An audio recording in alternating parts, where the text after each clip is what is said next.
അട്ടപ്പാടിയിൽ ആദിവാസി യുവാവ് കൊല്ലപ്പെട്ട കേസിൽ അറസ്റ്റിലായ 16 പേർക്കെതിരെയും കൊലക്കുറ്റം ചുമത്തി. അക്രമം കണ്ടുനിന്ന വനപാലകർക്കെതിരെ വകുപ്പുതല നടപടിക്ക് ശുപാർശ.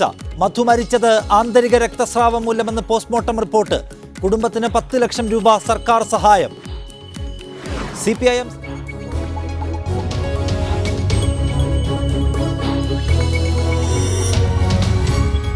നമസ്കാരം. സ്പെഷ്യൽ എഡിഷനിലേക്ക് സ്വാഗതം. അട്ടപ്പാടിയിൽ കൊല ചെയ്യപ്പെട്ട ആദിവാസി യുവാവ് മധുവിന് ആന്തരിക രക്തസ്രാവമുണ്ടായതായി പോസ്റ്റ്മോർട്ടം റിപ്പോർട്ട്. തലക്കേറ്റ ക്ഷതമാണ് മരണകാരണമെന്നും പോസ്റ്റ്മോർട്ടം റിപ്പോർട്ട് വ്യക്തമാക്കുന്നു. കൊലക്കുറ്റം ചുമത്തി 16 പേരെ അറസ്റ്റ് ചെയ്തുവെന്ന് പോലീസ് അറിയിച്ചു. പട്ടികവർഗ പീഡന വിരുദ്ധ നിയമത്തിലെ വകുപ്പുകൾ അനുസരിച്ചും ഇവർക്കെതിരെ കേസുണ്ട്. മധുവിനെ ആക്രമിക്കുന്ന സമയത്ത് സ്ഥലത്തുണ്ടായിരുന്ന 2 വനപാലകർക്കെതിരെ നടപടി ആവശ്യപ്പെട്ട് സൈലന്റ് വാലി DFOക്ക് റിപ്പോർട്ട് സമർപ്പിച്ചു. മധുവിനെ ആൾക്കൂട്ടം അടിച്ചു കൊല്ലുക തന്നെയെന്ന് വ്യക്തമാക്കുന്നതാണ് തൃശൂർ മെഡിക്കൽ കോളേജിൽ നിന്നുള്ള പോസ്റ്റ്മോർട്ടം റിപ്പോർട്ട്. മധുവിന് ആന്തരിക രക്തസ്രാവമുണ്ടായതായും തലക്കേറ്റ ക്ഷതമാണ് മരണകാരണമെന്നും റിപ്പോർട്ടിൽ പറയുന്നു. മർദ്ദനത്തിൽ നെഞ്ചിന് പരിക്കേറ്റിട്ടുണ്ട്. ദേഹമാസകലം മർദ്ദനത്തിന്റെ പാടുകളുണ്ടെന്നും റിപ്പോർട്ടിലുണ്ട്. റിപ്പോർട്ട് പുറത്തുവന്നതോടെ കസ്റ്റഡിയിലുണ്ടായിരുന്ന 11 പ്രതികളുടെ അറസ്റ്റ് പോലീസ് രേഖപ്പെടുത്തി. കൊലപാതകം, പട്ടികവർഗ പീഡന വിരുദ്ധ നിയമം തുടങ്ങിയ വകുപ്പുകളും ചുമത്തി. വൈകുന്നേരത്തോടെ ബാക്കിയുണ്ടായിരുന്ന 5 പ്രതികളെയും പോലീസ് അറസ്റ്റ് ചെയ്തു. 16 പ്രതികളുടെ പേരിലും കൊലപാതക കുറ്റം ചുമത്തിയതായി പാലക്കാട് SP പ്രതീഷ് കുമാർ അറിയിച്ചു. We have altered the sections into 143, 147, 148. Then the relevant sections of SC/ST Prevention of Atrocities Act, 302 IPC, that is murder, and sections of Kerala Forest Act also. Trespassing. Pakkulam, മുക്കാലി, കൽക്കണ്ടി പ്രദേശങ്ങളിൽ നിന്നുള്ളവരാണ് മുഴുവൻ പ്രതികളും. പ്രതികളെ നാളെ മജിസ്ട്രേറ്റിന് മുന്നിൽ ഹാജരാക്കും. മധുവിനെ ആക്രമിക്കുന്ന സമയത്ത് 2 വനപാലകർ സ്ഥലത്തുണ്ടായിരുന്നതായും SP പറഞ്ഞു.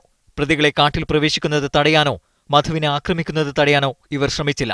ഈ 2 പേർക്കെതിരെയും നടപടി സ്വീകരിക്കണമെന്നാവശ്യപ്പെട്ട് സൈലന്റ് വാലി DFOക്ക് റിപ്പോർട്ട് നൽകിയതായും SP പ്രതീഷ് കുമാർ പറഞ്ഞു. അട്ടപ്പാടിയിൽ നിന്നും ക്യാമറമാൻ വസീം മുഹമ്മദിനൊപ്പം സവാദ് മുഹമ്മദ്, മീഡിയ 1.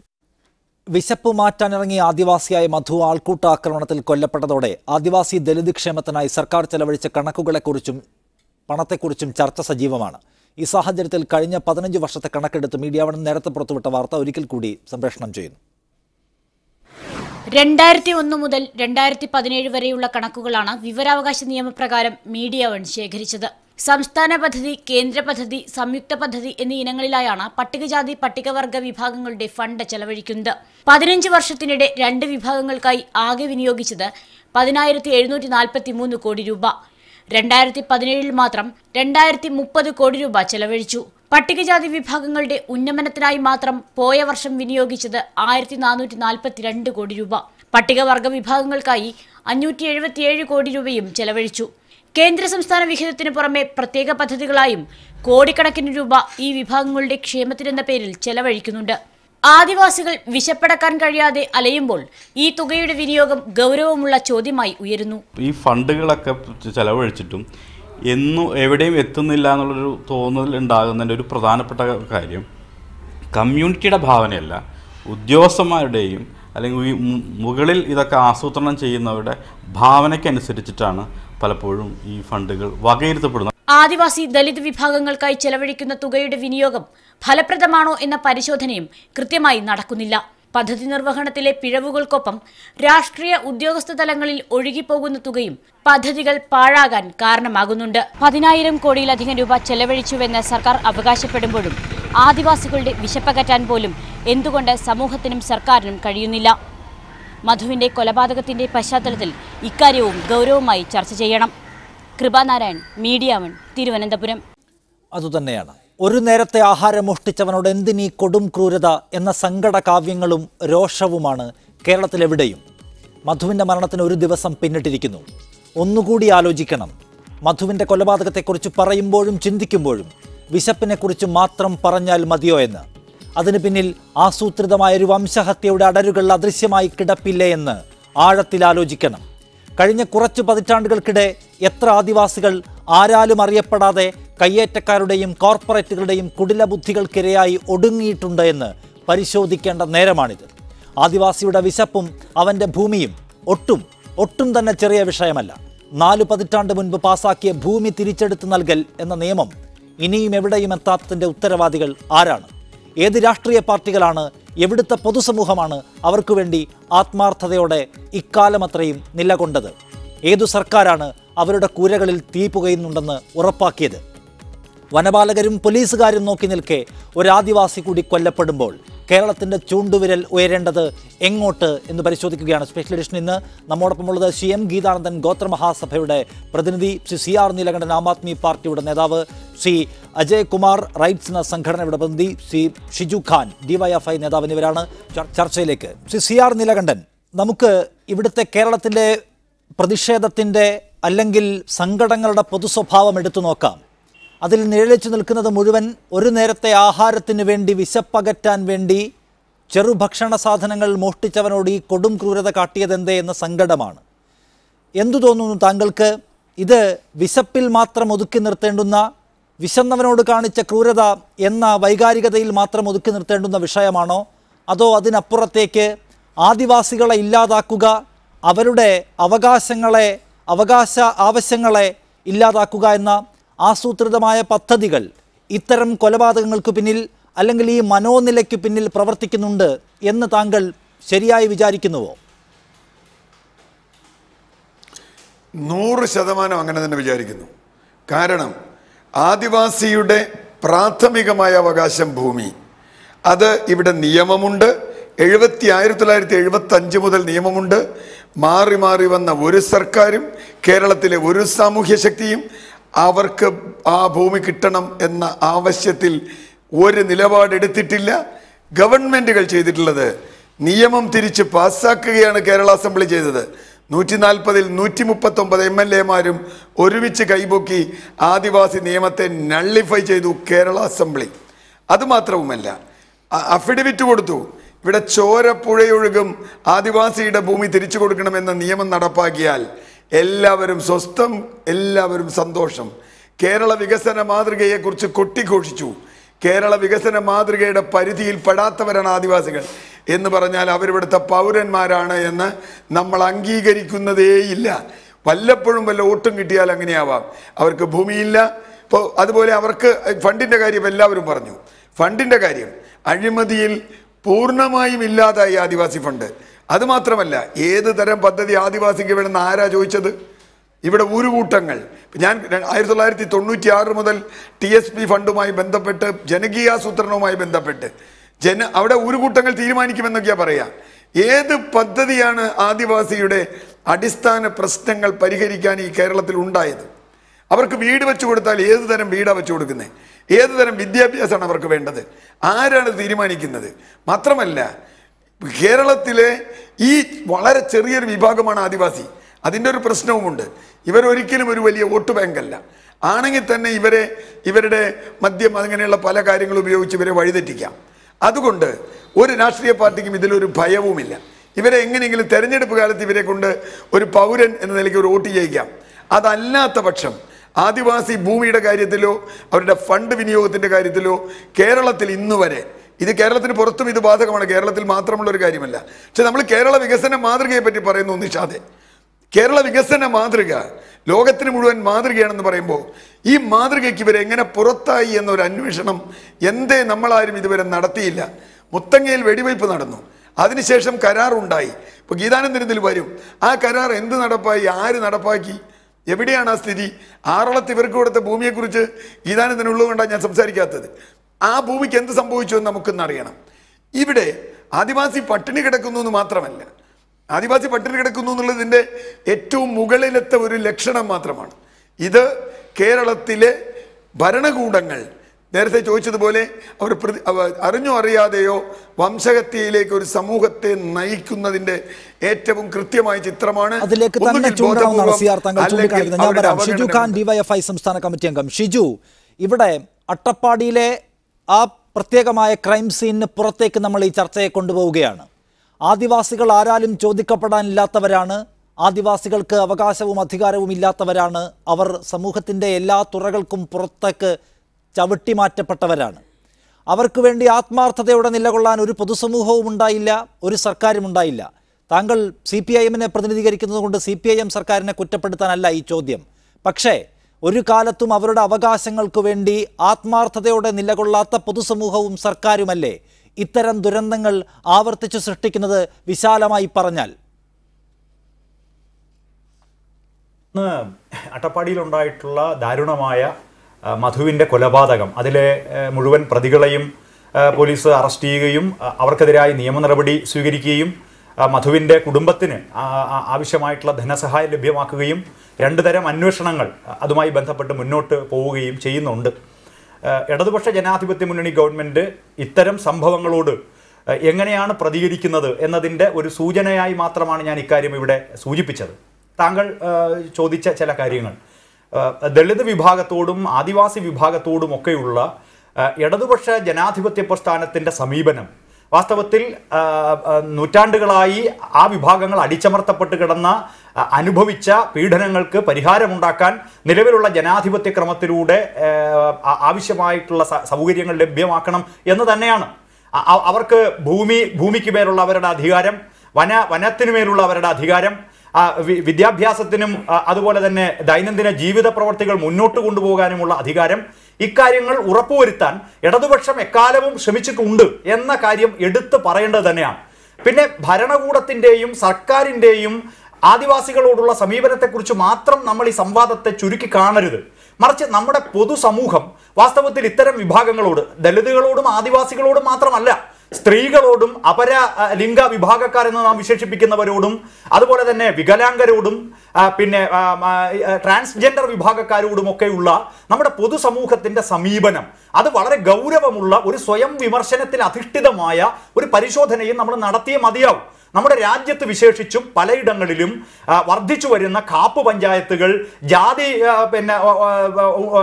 അടിസ്ഥാനപ്പെടുത്തിയിട്ടുള്ള സംഘർഷങ്ങൾ, ഇത്തരം പ്രവണതകൾ നമുക്ക് ചുറ്റും ഉണ്ടാകുന്നുണ്ട് എന്ന വളരെ ഗൗരവമുള്ള ഒരു പരിശോധന നടത്തുകയും പൊതുസമൂഹം ഒന്നാകെ ആ പരിശോധനയ്ക്ക് ശേഷം കൃത്യമായ പരിഹാരം കണ്ടെത്തുകയും തന്നെയാണ്. അത് വളരെ പ്രധാനപ്പെട്ട കാര്യമാണ് ഷിജു. പക്ഷേ ഇതിലൊരു കാര്യമുണ്ട്, നമ്മൾ ഓർക്കണം. ഇതിപ്പോ വലിയ പൊതുചർച്ചയായതുകൊണ്ടാണ് സർക്കാർ പോലും വേഗത്തിൽ ഇടപെട്ടത് എന്ന് കരുതണം.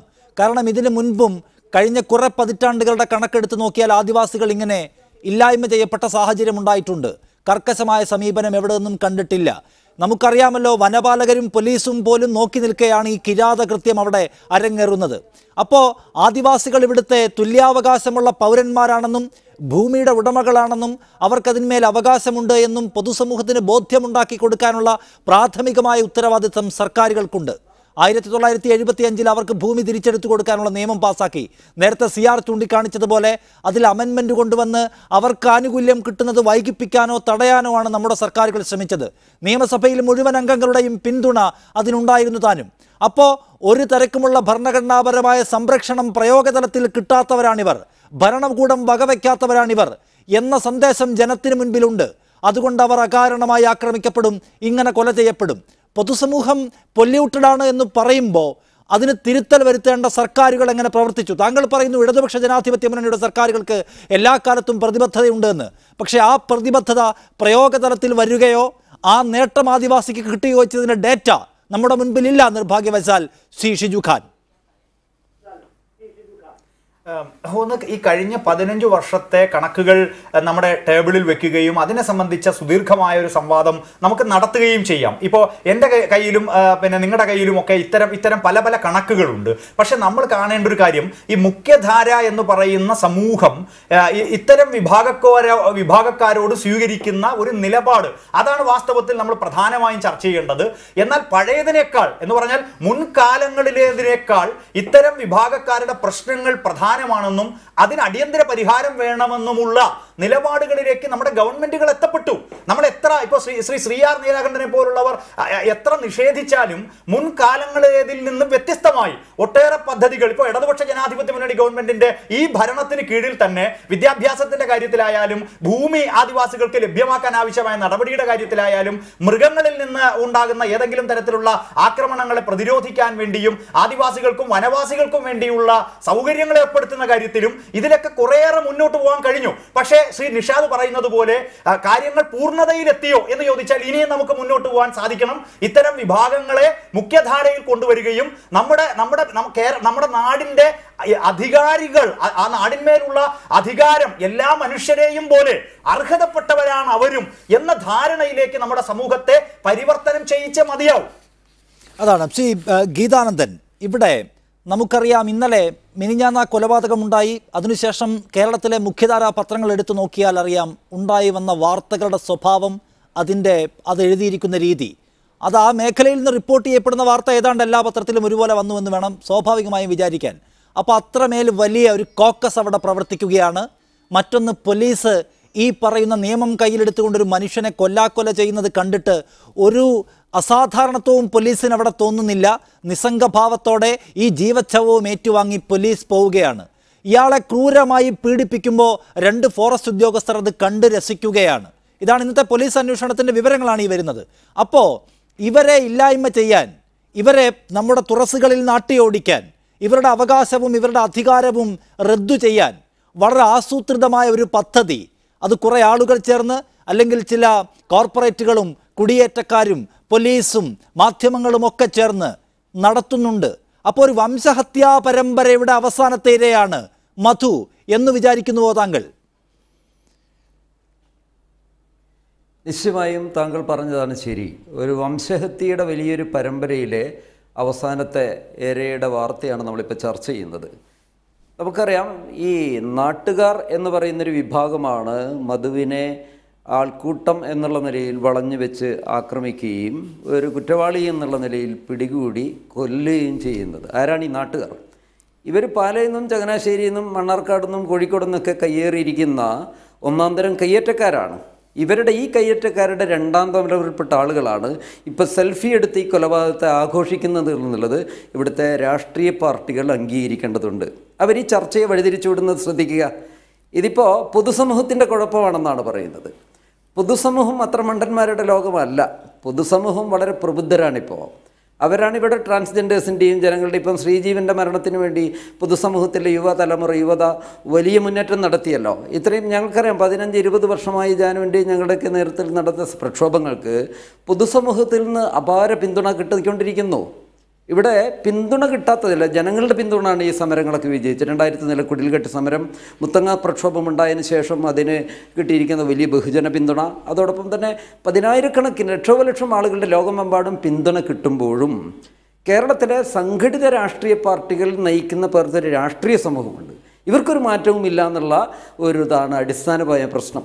ഇവിടെ നമുക്കറിയാം, ആദിവാസി പ്രശ്നം ചർച്ച ചെയ്യുമ്പോൾ അത് പൊതുസമൂഹത്തിൻ്റെ ദൗർബല്യമായി കാണേണ്ടതില്ല, മറിച്ച് പശ്ചിമഘട്ട മേഖലയിൽ, അത് മുത്തങ്ങയിൽ ഞാനിപ്പോൾ ഒരു ട്രയൽ ഫേസ് കൊണ്ടിരിക്കുക. ഇതേ 2015 വർഷക്കാലം മുമ്പ് 10,000-കണക്കിന് ആദിവാസികളെ വയനാട്ടിൽ കൊന്നൊടുക്കുന്നതിൽ ഇതേ രാഷ്ട്രീയ പാർട്ടികളുടെയും മതവർഗീയവാദികളുടെ ഒരു കൂട്ടുകെട്ടാണല്ലോ വേട്ടയാടിയിരുന്നത്. ഞങ്ങളിപ്പം കുറ്റവാളികളാണ്. ഒരു വംശീയമായ വിചാരണയെ നേരിട്ടുകൊണ്ടിരിക്കുകയാണ്. കോടതി ഉൾപ്പെടെ ഇതിൽ കുറ്റവാളികളാണെന്ന് ഞാൻ ആരോപിക്കുകയാണ്.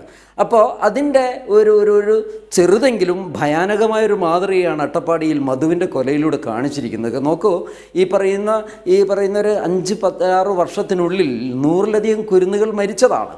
എന്താണ് ഈ ഗവൺമെൻറ്റുകൾക്ക് ഒരു പോസ്റ്റ്മോർട്ടത്തിന് തയ്യാറാകാത്തത്? ഇവിടെ നീലകണ്ഠൻ നേരത്തെ സൂചിപ്പിച്ചതുപോലെ ഇവർക്ക് വേണ്ടി ഒഴുകിക്കൊണ്ടിരിക്കുന്ന കോടികൾ ഫണ്ടുകൾ തദ്ദേശ സ്വയംഭരണ വകുപ്പിലൂടെ തട്ടിയെടുക്കുന്നു. ഇപ്പോൾ അടുത്ത കാലത്ത് മാത്രമാണ് ഈ ത്രിതല പഞ്ചായത്തിനെ നയിക്കുന്ന ബ്ലോക്ക് പഞ്ചായത്ത് സെക്രട്ടറി ലെവലിലുള്ള ഒരു ITDP ഓഫീസറെ യഥാർത്ഥത്തിൽ ITDPയുടെ കൺട്രോളിൽ കൊണ്ടുവരുന്നത്. അടുത്ത കാലം വരെ അത് റൂറൽ അഡ്മിനിസ്ട്രേഷൻ്റെതായിരുന്നു. ഇപ്പോൾ ഈ കുട്ടികളുടെ മരണം മുഴുവൻ ഉണ്ടായിട്ടും ഈ പറയുന്ന NRHM പദ്ധതി, അല്ലെങ്കിൽ ഈ ഭക്ഷ്യസുരക്ഷാ പദ്ധതി, അല്ലെങ്കിൽ ഫ്രീ റേഷൻ, കമ്മ്യൂണിറ്റി കിച്ചൺ, ഇതൊന്നും ഇവരിലേക്ക് എത്തുന്നില്ല എന്നുള്ളതാണ് യാഥാർത്ഥ്യം. അതുകൊണ്ട് ഗവൺമെൻറ് ഇപ്പോഴെങ്കിലും ഈ കൂട്ടക്കൊലപാതകത്തിൻ്റെ അല്ലെങ്കിൽ ഈ വംശീയമായ മർഡറിനെ തുടർന്നെങ്കിലും ഒരു സ്വയം പരിശോധനയ്ക്ക് തയ്യാറായി ഒരു നയം, ആദിവാസികൾക്ക് വേണ്ടി ഒരു സമഗ്രമായ നയം ആവിഷ്കരിക്കാൻ തയ്യാറുണ്ടോ എന്നുള്ളതാണ് പ്രശ്നം. ബിനോയ് വിശ്വം നമ്മോടൊപ്പം മുതിർന്ന CPI നേതാവ്. ബിനോയ് വിശ്വം, ഇത് നോക്കൂ, ഈ പറയുന്ന മനുഷ്യനെ കൊല്ലാക്കൊല ചെയ്യുന്നത് കണ്ടിട്ട് അയാളെ ഏറ്റുവാങ്ങി പോവുകയാണ് പോലീസ് ചെയ്തത്. 2 വനപാലകർ ഈ അക്രമം മുഴുവൻ കണ്ടു നിൽക്കുകയും ചെയ്തു. അപ്പോൾ അങ്ങനെ വലിയൊരു പബ്ലിക് സപ്പോർട്ട് അവിടെ കിട്ടുന്നു. അത് പോരാത്തതിന് ഭരണകൂട ഉപകരണങ്ങളുടെ പരിപൂർണമായ സംരക്ഷണ കവചവും അക്രമികൾക്കുണ്ടായിരുന്നു എന്നതോർക്കണം. ഷിജു ഖാൻ ഈ ചർച്ചയിലുണ്ട്, ഡിവൈഎഫ്ഐ നേതാവ്. ഇടതുപക്ഷത്തിന് ഇക്കാര്യത്തിലൊക്കെ സവിശേഷമായ വളരെ പ്രോഗ്രസീവായ നയമുണ്ട് എന്നാണ് അദ്ദേഹം ചൂണ്ടിക്കാണിക്കുന്നത്. അങ്ങനെയുള്ള ഒരു സർക്കാരിൻ്റെ കീഴിലെ ഭരണകൂട ഉപകരണങ്ങൾ ഈ തരത്തിൽ ആദിവാസികളെ വംശഹത്യ ചെയ്യുന്നതിന്, അവരെ ഇല്ലായ്മ ചെയ്യുന്നതിനുള്ള സഹായഹസ്തമായി നിലകൊള്ളുന്നത് എത്രത്തോളം ആശാസ്യകരമാണെന്ന് വിചാരിക്കുന്നു താങ്കൾ? എനിക്ക് രണ്ട് കാര്യം പറയാനുണ്ട്. ഒന്ന്, വന ഉദ്യോഗസ്ഥന്മാരോ പോലീസ് ഉദ്യോഗസ്ഥന്മാരോ അതൊന്നും പ്രശ്നമല്ല. ഇതിനകത്ത് പങ്കുവച്ചിട്ടുള്ള ഏത് വകുപ്പായാലും ഏത് ഉദ്യോഗസ്ഥനായാലും തെറ്റാണ്, കുറ്റകൃത്യമാണ്. അത് ദാക്ഷിണ്യം കൂടാതെ നേരിട്ട് അവരെ നിയമത്തിൽ നിന്ന് കൊണ്ടുവരിക തന്നെ വേണം. ആദിവാസികളുടെ ജീവിതവും അവരുടെ സംസ്കാരവും അവരുടെ ഭൂമിയും അതിനെപ്പറ്റി കുറച്ച് ചർച്ച ഉണ്ടായിട്ടുണ്ട് ഇവിടെ. ആ ചർച്ചയെല്ലാം ഉണ്ടാകുമ്പോഴും ആദിവാസികളുടെ സ്ഥിതി എന്താണെന്ന് നമ്മുടെ എല്ലാവരുടെയും കണ്ണു തുറപ്പിക്കുന്നുണ്ട്. ഏറ്റവും ഒടുവിലെ അട്ടപ്പാടി സംഭവം ഇവിടെ മധുമാരുണ്ടായിക്കൊണ്ടിരിക്കുകയാണ്. യാദൃച്ഛികമല്ലാതെ അട്ടപ്പാടിയുടെ ജീവിതത്തിന്റെ ചരിത്രം നോക്കിയാൽ ഒരുപാട് വർഷങ്ങളായിട്ട് നടക്കുന്ന ഒരു തരത്തിലുള്ള കടന്നാക്രമണത്തിന്റെ അടിച്ചമർത്തലിന്റെ എല്ലാം നിരയാണെടുത്ത് ബോധ്യപ്പെട്ടു തീരും. അതിനകത്ത് ഇപ്പം രാഷ്ട്രീയത്തിനൊരു പങ്കുണ്ട്. എല്ലാ രാഷ്ട്രീയ പാർട്ടികളും, പ്രത്യേകിച്ച് ഇടതുപക്ഷ രാഷ്ട്രീയ പാർട്ടികൾ ഈ കാര്യത്തിൽ കലവറ കൂടാത്ത സ്വയം വിമർശനത്തിന് സന്നദ്ധമാകാൻ കാലം നൽകിയിരിക്കുന്നു. കാരണം ആരാണ് അട്ടപ്പാടിയുടെ അവകാശികൾ? അട്ടപ്പാടിയിലെ മനുഷ്യർ ഒരു വാക്ക് പറയും, വന്തവാസി എന്ന്. അവർ വന്നവരാണ്. ഈ അട്ടപ്പാടിയുടെ യഥാർത്ഥ അവകാശികളിൽ നിന്നും ആ നാടിന്റെ എല്ലാം തട്ടിപ്പറിക്കാൻ വന്ന ഈ വന്തവാസികൾ അവരിപ്പം അവിടുത്തെ എല്ലാം കൈയടക്കുകയാണ്.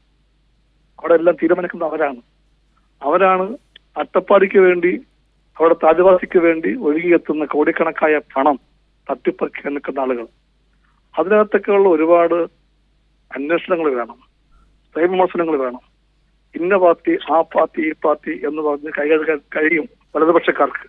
പക്ഷെ ഇടതുപക്ഷക്കാർക്ക് കൈകഴുകാൻ പറ്റില്ല. ഇടതുപക്ഷ എന്ന പേരിന് ഒരു പ്രത്യേകമായ ദൗത്യമുണ്ട്, ഒരു പ്രത്യേകമായിട്ടുള്ള വർഗപരമായ കടമയുണ്ട്. അങ്ങനെ നോക്കുമ്പോഴത്തേക്കും ആദിവാസിക്കൊപ്പം നിൽക്കുവാൻ അവര് ഇടതുപക്ഷക്കാർ, ഞങ്ങളടക്കമുള്ള എല്ലാവരും കടപ്പെട്ടവരാണ്. ആ രീതിക്ക് ഇതിനെ കണ്ടേ മതിയാക്കുള്ളൂ. ഒരു ദിവസം കൊണ്ടൊന്നും പരിഹാരമായി എന്ന് ഞാൻ മോഹിക്കുന്നില്ല. ഇതിനകത്ത് തീർച്ചയായിട്ടും ഒരുപാട് നീണ്ട ഒരു സമരം വേണ്ടി വരും. പക്ഷേ ബിനോയ് വിശ്വം താങ്കൾ ചൂണ്ടിക്കാണിച്ചതുപോലെ ഇടതുപക്ഷത്തിന് പ്രത്യേകമായ ദൗത്യം നിർവഹിക്കാനുണ്ട് ഇത്തരം വിഷയങ്ങളിലൊക്കെ. ഇതിപ്പോൾ ഒരു മധുവിന്റെ മരണമാണ്, അത് മൂടിവെക്കപ്പെട്ടതിനെ. പക്ഷേ സോഷ്യൽ മീഡിയ വഴി, വിഷ്വൽ മീഡിയ വഴി അത് വലിയ വിഷയമായി ഉയർന്നു വന്നപ്പോൾ അതിവേഗത്തിൽ സർക്കാർ ഇടപെടുകയും ഒക്കെ ചെയ്തു. അത് വിടാം. ഇതിനേക്കാൾ കാതലായ ഗൗരവ സ്വഭാവമുള്ള ആദിവാസി ഇഷ്യൂസ് നമ്മുടെ മുൻപാകെ വന്നിട്ടുണ്ട്. ദിവസങ്ങളോളം നമ്മുടെ പൊതുസമൂഹത്തിൽ അത് മുഖ്യമായി ഉയർന്നു നിൽക്കുകയും ചെയ്തിട്ടുണ്ട്. ആദിവാസി ഇഷ്യൂസിലേക്ക് കണ്ണു തുറക്കേണ്ടതാണ് എന്ന് ചൂണ്ടിക്കാണിക്കാൻ പോന്ന തരത്തിൽ ഗൗരവ സ്വഭാവമുള്ള നിരവധിയായ ചരിത്രഘട്ടങ്ങൾ നമ്മുടെ മുൻപിൽ ഉണ്ടായിട്ടുണ്ടല്ലോ. അപ്പോഴൊന്നും ഇതിനെ ആഴത്തിൽ മനസ്സിലാക്കാനും പഠിക്കാനും കഴിയാത്ത രാഷ്ട്രീയ നേതാക്കൾ, ഭരണകൂടങ്ങൾ ഇപ്പോഴെങ്ങനെ ഇടപെടുമെന്ന് വിശ്വസിക്കും സി ബിനോയ് വിശ്വം? ഞാനിപ്പോഴും പ്രതിരക്ഷയോടെ ഇടതുപക്ഷ പ്രവർത്തകനാണ്. അതിന്റെ കാരണം ഈ സംഭവത്തിനെ പറ്റി ഇവിടുത്തെ മുഖ്യമന്ത്രിയുടെ പ്രസ്താവന അന്വേഷിക്കുന്ന പേരുണ്ട്. അദ്ദേഹം ഇതിനെ വെള്ളപൂശി കാണിച്ചില്ല. മുഖ്യമന്ത്രി പറഞ്ഞു ഇത് അപലപനീയമാണെന്ന് പറഞ്ഞു. അതൊരു നിലപാടിന്റെ വിഷയമാണ്. ആ നിലപാട് വ്യക്തമായിട്ട് ഞാൻ പറഞ്ഞിരിക്കുകയാണ്. ഇങ്ങനെ കാത്തിരിക്കുന്നത് അപലപനീയമായ കാര്യം ചെയ്ത ഒരു കൂട്ടം ആളുകൾ, അവരെന്ന് പറഞ്ഞ എല്ലാവരും കാണും. അവർക്ക് രാഷ്ട്രീയ ബന്ധം കാണും, അവർക്ക് പണക്കാരുടെ ബന്ധം കാണും, അവരുടെ ഇടനിലക്കാരുണ്ടാകും, കോൺട്രാക്ടേഴ്സ് ഉണ്ടാകും. അതിന്റെ എല്ലാം പങ്കുപറ്റുന്ന എല്ലാവരും കാണാൻ കൂടെ. അങ്ങനെ ഒരു വലിയ വ്യക്തികളുടെ വിഭാഗം ആദിവാസി ജീവിതങ്ങളെ ഇതുപോലെ ചവിട്ടത്തേക്കുമ്പോൾ അത് അപലപനീയമാണെന്ന് ഉറക്കെ പറയാനുള്ള കെൽപ്പുള്ള, രാഷ്ട്രീയ ആർജവമുള്ള ഒരു ഭരണമുണ്ട് ഇവിടെ. ആ ഭരണത്തിന്റെ ശബ്ദമാണ് കേട്ടത് പിണറായിയുടെ വാക്കുകളിൽ. ആ ഗവൺമെന്റ് ഇതിന്റെ എല്ലാ ആഴത്തിലേക്കും പോയി എല്ലാ സംക്രമത ഉൾക്കൊണ്ടുകൊണ്ട് പ്രശ്നങ്ങൾ പരിഹരിക്കാൻ വേണ്ടിയുള്ള വഴി തേടുമെന്നാണ് ഞാൻ വിശ്വസിക്കുന്നത്. എനിക്ക് ആ ഗവൺമെന്റിനെ പറ്റി പ്രതീക്ഷയുണ്ട്. അതാണ്, വൈകിയെങ്കിലും കാലം നിങ്ങളോടത് ആവശ്യപ്പെടുന്നുണ്ട്. അത് നിങ്ങൾ നിറവേറ്റുക തന്നെ ചെയ്യുമെന്ന് പ്രതീക്ഷിക്കാം. അത് നിങ്ങളുടെ അനിവാര്യതയായി നിങ്ങളുടെ മുൻപിലുണ്ട് എന്നെപ്പോഴും ഓർത്തിരിക്കുക. നന്ദി ശ്രീ ബിനോയ് വിശ്വം, താങ്കൾ ഈ ചർച്ചയുടെ ഭാഗമായതിന്. താങ്കൾക്ക് തിരക്കുണ്ടെന്ന് മനസ്സിലാക്കുന്നു. ശ്രീ അജയ് കുമാർ, ഇവിടെ ആദിവാസികൾക്ക് വേണ്ടി വർഷങ്ങളായി ആയിരക്കണക്കിന് കോടി രൂപ സർക്കാർ അവരുടെ ക്ഷേമ പ്രവർത്തനങ്ങൾക്ക് വേണ്ടി, അവരെ ജീവിതത്തിൻ്റെ ഉയർച്ചയിലേക്കും മുഖ്യധാരയിലേക്കും കൂട്ടിക്കൊണ്ടുവരുന്നതിന് വേണ്ടി ചെലവാക്കുന്നുണ്ട്. അത് പക്ഷേ എവിടെയും എത്തിയിട്ടില്ല എന്നതാണ് ചരിത്ര യാഥാർത്ഥ്യം, നമ്മുടെ മുൻപിലുള്ള സമകാലിക യാഥാർത്ഥ്യവും അതുതന്നെയാണ്. ഇത് എന്ത് കാരണം കൊണ്ടാണെന്ന് കരുതുന്നു താങ്കൾ?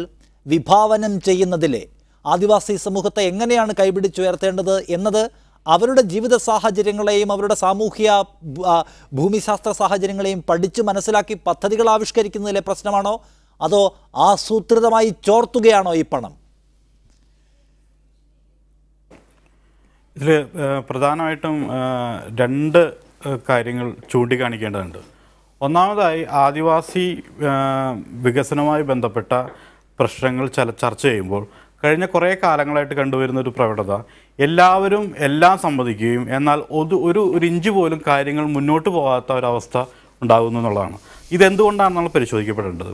ഉദാഹരണമായിട്ട് ഇപ്പോൾ നിങ്ങൾ സൂചിപ്പിച്ച പോലെ തന്നെ കേരളത്തിൽ കഴിഞ്ഞ 50 വർഷത്തെ ചരിത്രം എടുത്ത് പരിശോധിച്ച് കഴിഞ്ഞാൽ ബജറ്റ് അലോക്കേഷൻ കൂടാതെ മറ്റ് വിവിധ രീതിയിലുള്ള വികസന പ്രവർത്തനം നടക്കുന്നുണ്ട്. കേരളത്തിൽ മാത്രമാണ് ഇപ്പോൾ ഓൾ ഇന്ത്യ തലത്തിൽ നോക്കിക്കഴിഞ്ഞാൽ നമ്മുടെ ഒരു ദാരിദ്ര്യത്തിൻ്റെ അളവ് പരിശോധിച്ച് കഴിഞ്ഞാൽ എല്ലാ വിഭാഗം ആളുകളും, അത് സവർണരായാലും ആദിവാസികളായാലും ദളിതരായാലും ഓൾ ഇന്ത്യ തലത്തിലൊക്കെ പ്രൊപ്പോർഷനേറ്റ്ലി എന്താണ് പറയുക, ദാരിദ്ര്യത്തിൻ്റെ അളവ് വളരെ കുറഞ്ഞ് വരുന്നതായിട്ടാണ് കണ്ടിട്ടുള്ളത്.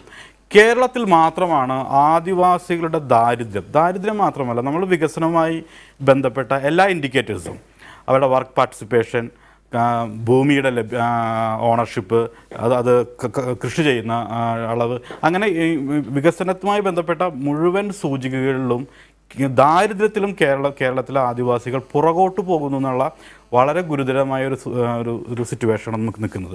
അവിടെയാണ് ഈ വംശഹത്യ എന്നുള്ള ചോദ്യം നമ്മൾ ഉയർത്തേണ്ടത്.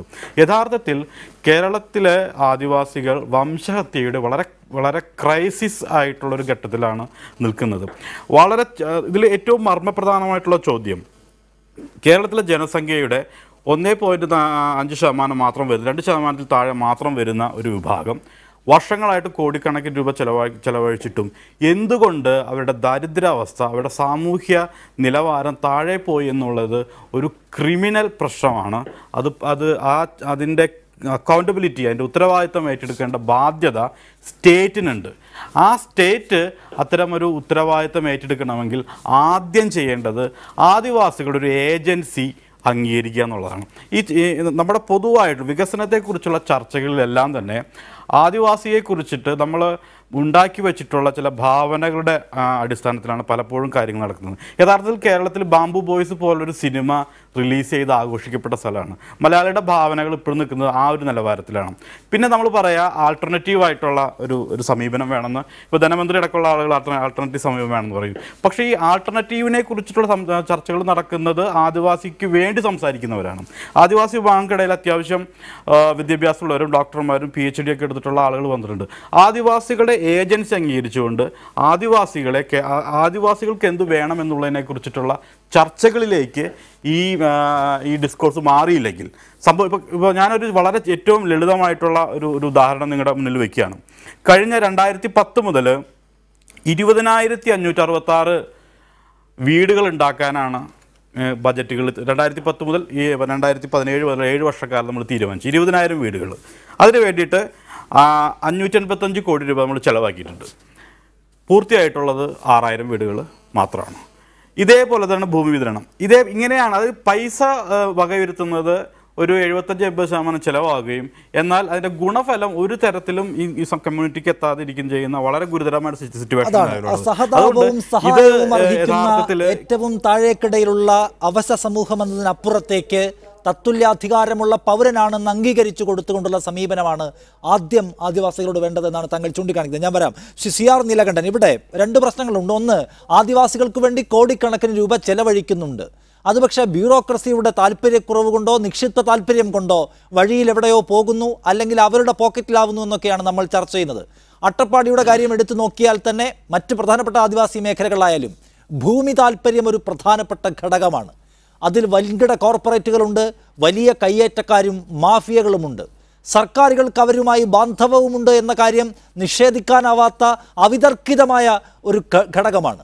അപ്പോൾ ഇത് കേവലമായി ബ്യൂറോക്രസിയുടെ പ്രശ്നം, ബ്യൂറോക്രസിയുടെ അവധാനതക്കുറവോ അല്ലെങ്കിൽ കാര്യശേഷിക്കുറവോ എന്ന നിലയ്ക്ക് ചുരുക്കി കണ്ടാൽ മതിയോ, അതോ ആദിവാസിയുടെ ക്ലെയിം ഇല്ലാതാക്കുക എന്ന വളരെ ഗൗരവതരമായ പദ്ധതി അരങ്ങേറുന്നുണ്ടോ ഇവിടെ? അല്ല, ഇവിടെ ബ്യൂറോക്രസി, പൊതുസമൂഹം എന്നൊക്കെ നമുക്ക് പറഞ്ഞാൽ ഏതാണ്ട് മുഖമില്ലാത്ത കുറെ ആളുകളെ വെക്കല. ഈ ബ്യൂറോക്രസിയെ നിയന്ത്രിക്കുന്നത് പഞ്ചായത്ത് മുതൽ പാർലമെന്റ് വരെ ആരാ? ഇവിടെയുള്ള രാഷ്ട്രീയ കക്ഷികളാണ്. അവർ എന്നാ പിന്നെ ഇവരൊന്നും വേണ്ട, കുറച്ച് ബ്ലോക്ക് ഡെവലപ്മെന്റ് ഓഫീസറെ കാര്യങ്ങൾ ഏൽപ്പിച്ചാൽ മതി. അങ്ങനെയല്ലല്ലോ.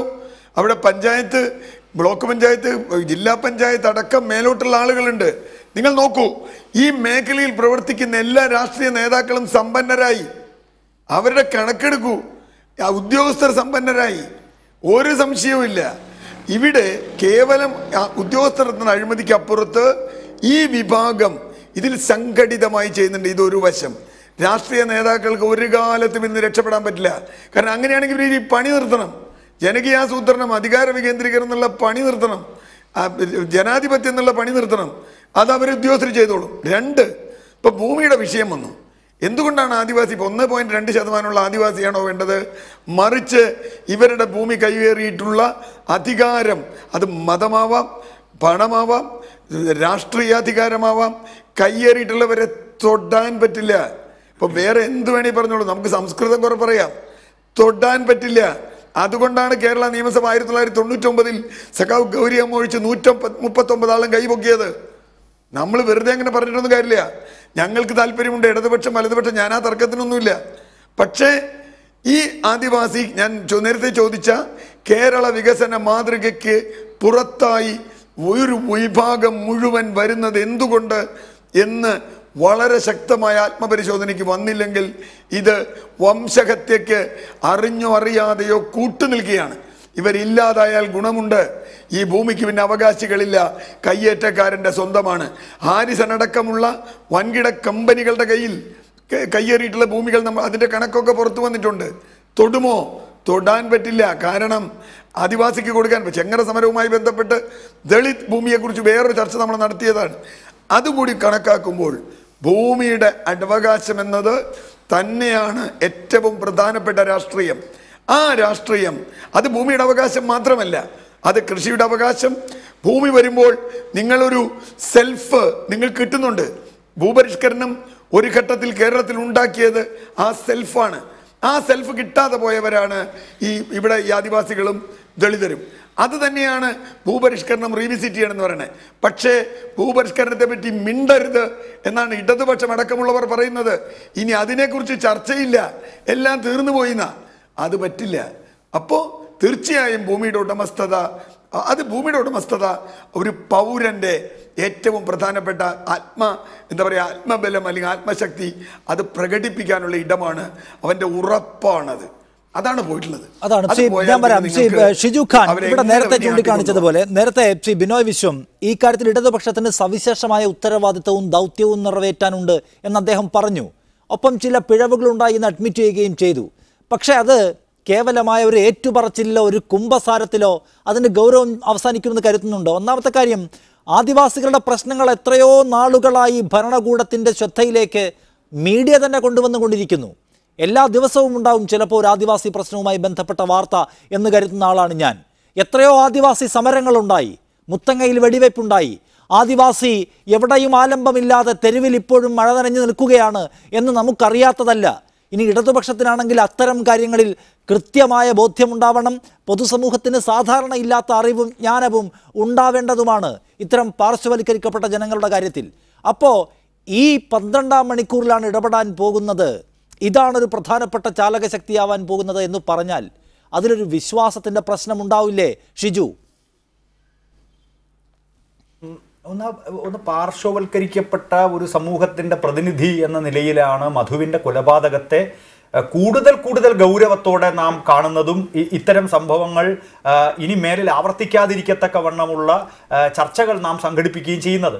പിന്നെ താങ്കൾ മുന്നോട്ട് വെച്ചു, ഈ അവസാന നിമിഷത്തിലാണോ ആദിവാസി ക്ഷേമത്തെക്കുറിച്ച് നാം സംസാരിക്കുന്നതെന്നല്ല. ഇത്തരം സംഭവങ്ങൾ നമ്മളെ കൂടുതൽ ഈ വിഷയങ്ങളുടെ ഗൗരവത്തിലേക്ക് കൊണ്ടെത്തിക്കുന്നു. അത് വളരെ സങ്കടകരമായ ഒരു യാഥാർത്ഥ്യത്തിൽ നിന്നാണ് നമ്മളിത് കാണുന്നത്. ഞാനത് സമ്മതിക്കുക തന്നെ ചെയ്യാം. പക്ഷേ ഈ വികസനത്തെക്കുറിച്ചുള്ള സങ്കല്പങ്ങൾ, ഇപ്പോൾ ഇന്ത്യ ഒരു ഫെഡറൽ രാജ്യമാണ്, ഓരോ സംസ്ഥാനങ്ങളുടെയും സവിശേഷമായിട്ടുള്ള വികസന സാഹചര്യമുണ്ട്. അതുപോലെ തന്നെയാണ് കേരളത്തിലെ ആദിവാസി പ്രശ്നങ്ങൾക്ക് പരിഹാരം കണ്ടെത്താൻ ഞാൻ ഉറപ്പിച്ചു പറയാം, ഇടതുപക്ഷ ജനാധിപത്യ പ്രസ്ഥാനത്തിന് സവിശേഷമായ ചുമതലയുണ്ട്. അക്കാര്യത്തിൽ ചുവടുവയ്പ്പുകൾ നടത്തിയിട്ടുമുണ്ട് ഇടതുപക്ഷ പ്രസ്ഥാനം. ഇപ്പോൾ ആദിവാസി ക്ഷേമസമിതി പോലെ, പട്ടികജാതി ക്ഷേമസമിതി പോലുള്ള പ്രസ്ഥാനങ്ങൾ ഭൂമിക്ക് മേലുള്ള അധികാരത്തിന് വേണ്ടി നടത്തിയ വലിയ പോരാട്ടത്തെ ശക്തമായി പിന്തുണയ്ക്കുകയും അതിനോടൊപ്പം അതിന്റെ ഭാഗമായി മാറുകയും ചെയ്ത പ്രസ്ഥാനങ്ങളാണ് ഇടതുപക്ഷവും CPIM അടക്കമുള്ള പാർട്ടികളും. അതുകൊണ്ട് ആദിവാസി പ്രശ്നങ്ങളെ ശ്രദ്ധിക്കാതെ ആദിവാസി ക്ഷേമത്തിന് വേണ്ടി ഒന്നും ചെയ്യാതെ മാറി നിൽക്കുന്ന രാഷ്ട്രീയ പ്രസ്ഥാനങ്ങളുടെ ഭാഗമാണ് ഇടതുപക്ഷവും എന്ന വിമർശനത്തിൽ കഴമ്പില്ല.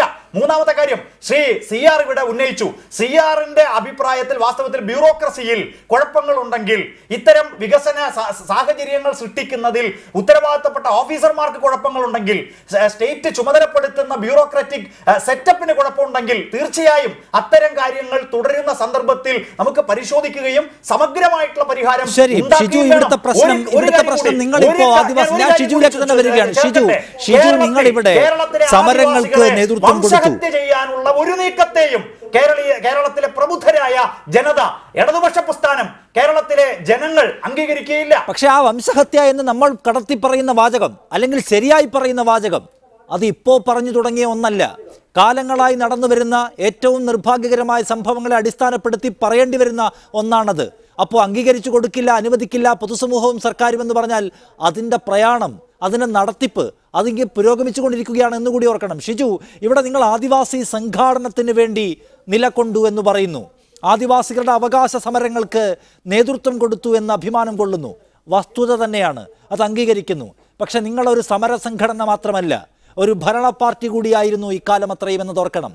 നിങ്ങളുടെ സമരങ്ങളുടെ ഫലമെന്തായിരുന്നുവെന്ന്, നിങ്ങളെടുത്ത നിലപാടുകൾ നിങ്ങൾ അധികാരത്തിലേക്ക് വന്നപ്പോൾ എങ്ങനെ പ്രയോഗവൽക്കരിക്കപ്പെട്ടു എന്നതുകൂടി ചോദിക്കണമല്ലോ. നിങ്ങളോട് മാത്രമുള്ള ചോദ്യമല്ല ഇത്. പക്ഷെ നിങ്ങളുടെ ഭാഗം നിങ്ങളെങ്ങനെ നിർവഹിച്ചു എന്നത്, സമരങ്ങൾ സംഘടിപ്പിച്ചു എന്നതിനപ്പുറത്തേക്ക് കൂടി ചിന്തിച്ചു പറയൂ. ഞാനൊരു അവകാശവാദത്തിനോ അല്ലെങ്കിൽ ഒരു ഈ ടെലിവിഷൻ ചർച്ചയിൽ വന്ന് അഭിമാനിക്കാനോ അല്ല ഞാൻ നേരത്തെ ഉന്നയിച്ച വിഷയങ്ങൾ സൂചിപ്പിച്ചത്. മറിച്ച് ഇടതുപക്ഷ പ്രസ്ഥാനങ്ങൾക്ക് ഇത്തരം വിഷയങ്ങളിൽ നിങ്ങൾ പ്രതീക്ഷിക്കുന്നതിനേക്കാൾ അപ്പുറം ചെയ്യാനാവും, ചെയ്തിട്ടുണ്ട്. ഇപ്പൊ ഇടുക്കിയിലായാലും വയനാട്ടായാലും പാലക്കാട്ടായാലും പത്തനംതിട്ടയിലായാലും കേരളത്തിലെ ആദിവാസി സമൂഹത്തിനിടയിലേക്ക് കടന്നു ചെന്നുകൊണ്ട് അവരുടെ ഭൂമിക്ക് മേലുള്ള അധികാരം, ഞാനത് ഊന്നി പറയുകയാണ്, ഭൂമിക്ക് മേലുള്ള അധികാരം, ജീവിക്കാനുള്ള അവകാശം, അതുപോലെ തന്നെ വിദ്യാഭ്യാസത്തിനും മറ്റ് ദൈനംദിന വ്യവഹാരങ്ങൾക്കുമുള്ള അവകാശത്തിനു വേണ്ടി പൊതുസമൂഹം നിലയുറപ്പിക്കണം എന്ന് പറഞ്ഞുകൊണ്ട് മുന്നോട്ട് പോകുന്ന പ്രസ്ഥാനം തന്നെയാണ് ഇടതുപക്ഷവും CPIM-ഉം. അതിന് സംശയം വേണ്ട. പക്ഷേ ഞാൻ ആദ്യം സൂചിപ്പിച്ചല്ലോ, ശ്രീ ഗീതാനന്ദൻ നിഷേധിച്ചൊരു കാര്യം, അദ്ദേഹം ഗൗരവത്തിലെടുക്കാത്ത കാര്യം, പൊതുസമൂഹം എന്ന് പറയുന്ന വിഭാഗം എങ്ങനെയാണ് ഇത്തരം പ്രശ്നങ്ങളെ കാണുന്നത്, ആൾക്കൂട്ട ആധിപത്യം എങ്ങനെ ഉണ്ടാകുന്നു, ആൾക്കൂട്ട അതിക്രമം എങ്ങനെ ഉണ്ടാകുന്നു, സദാചാര പോലീസിംഗ് എങ്ങനെ ഉണ്ടാകുന്നു, ആദിവാസികളെയും ദളിതരെയും ദുർബലരെയും ട്രാൻസ്ജെൻഡേഴ്സിനെയും എങ്ങനെ അത് ടാർഗറ്റ് ചെയ്യുന്നു, അത്തരം ഒരു പരിശോധന കൂടി നടത്തിയ മതിയാവും. അത് ഗീതാനന്ദനും CR നീലകണ്ഠനും അതിനുകൂടിയുള്ള അതൊരു പ്രധാനപ്പെട്ട പ്രശ്നമാണോ? ഒന്ന്, പൊതുസമൂഹം എന്ത് നിലപാട് കൈക്കൊള്ളുന്നു? വലിയ വംശവെറി വെച്ചു പുലർത്തും പോലെയാണ് പെരുമാറിയത് മധുവിനോട്. പൊതുസമൂഹത്തിൻ്റെ പ്രതിനിധികളായ ആളുകളാണ് സർക്കാരുകളായി രൂപം പ്രാപിക്കുന്ന നേതാക്കളായി അതിൻ്റെ ഭാഗമായി വരികയും ചെയ്യുന്നത്. അപ്പോൾ നമ്മുടെ പൊതുസമൂഹം ഇപ്പോൾ പ്രൊഫൈൽ ഫോട്ടോ മാറ്റി, ഇപ്പോൾ സങ്കടകാവ്യങ്ങൾ എഴുതി ഇങ്ങനെ വേദനിക്കുന്ന പൊതുസമൂഹം അക്ഷരാർത്ഥത്തിൽ ഈ കാലം അത്രയും ആദിവാസികളെ സഹോദരങ്ങളായും അനുജനായും അല്ലെങ്കിൽ തുല്യാവകാശമുള്ള പൗരനായും ഒക്കെ കണ്ട് ആദരിച്ചവരാണോ, ചേർത്തു നിർത്തിയവരാണോ? അപ്പോൾ സർക്കാരുകളെ മാത്രം പറയുന്നതിൽ എന്ത് കഥ? നമ്മുടെ സമൂഹം ആദിവാസിയെ പരിഗണിച്ചത്, അവരുടെ പ്രശ്നങ്ങളെ സമീപിച്ചത് എങ്ങനെയാണെന്നാണ് താങ്കൾ കരുതുന്നത്? അതിൻ്റെ കൂടി ഫലമാണോ ഇത്? അതുകൂടി ചർച്ചയാക്കേണ്ടതാണോ? അതെ, ഷിജു ഖാൻ പറഞ്ഞ ഈ പൊതുസമൂഹത്തിൻ്റെ വൈകല്യങ്ങളെക്കുറിച്ചൊക്കെ ഞങ്ങൾക്കൊക്കെ നല്ല ബോധ്യമുണ്ട്. പക്ഷേ കേരളത്തിലെ ആദിവാസികളുടെയും ദളിതൻ്റെയും മൗലികമായ പ്രശ്നത്തിലേക്ക് വരുമ്പോൾ പൊതുസമൂഹത്തിൻ്റെ സ്വഭാവത്തിലൊരു മാറ്റം വരുന്നു. ആ സ്വഭാവത്തിലുള്ള മാറ്റം എന്ന് പറഞ്ഞാൽ പ്രത്യേകിച്ചും ആദിവാസികൾ അധിവസിക്കുന്ന പശ്ചിമഘട്ട മേഖല, അത് വയനാട് മുതൽ അങ്ങ് കാണിക്കാരുടെ ബെൽറ്റിൻ്റെ അങ്ങേയറ്റം വരെ വരുമ്പോൾ ഈ പൊതുസമൂഹം വളരെ വ്യക്തമായും രാഷ്ട്രീയമായി ആദിവാസി ദളിത് വിഭാഗങ്ങൾക്കെതിരെ ഒരു പ്രത്യേക ചേരി പിടിക്കുന്നു എന്നുള്ളതാണ് പ്രശ്നം. നമുക്കറിയാം, മുത്തങ്ങയിൽ ആദിവാസികളെ കൊന്നൊടുക്കാൻ അന്ന് സംഘടിതമായി മുന്നിട്ട് നിന്നവരിൽ ഇവിടുത്തെ എല്ലാ മതവർഗീയവാദികളും, ഞാൻ ഇവിടുന്ന് പേരെടുത്ത് പറയുന്നില്ല, CPM, BJP, കോൺഗ്രസ്, ലീഗ് തുടങ്ങിയവരെല്ലാവരും അവിടെ ഒറ്റക്കെട്ടായിരുന്നു വയനാട്ടിൽ. മനസ്സിലായല്ലേ?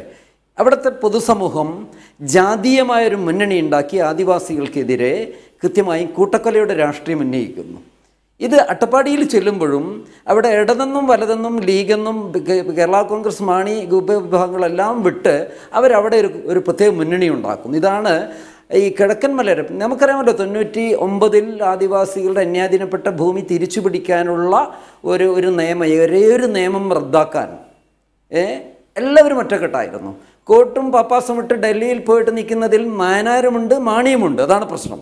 AK ആൻ്റണിയുമുണ്ട്. ആ നിയമം ഒന്ന് റദ്ദാക്കി കിട്ടാനേ. അവിടെ പൊതുസമൂഹം എന്ന് പറയുന്നത് ദളിത് ആദിവാസികൾക്കെതിരെ വളരെ ശക്തമായ ഒരു രാഷ്ട്രീയ മുന്നണിയായി വിഭജിക്കുന്നു എന്നുള്ളതാണ് പ്രശ്നം.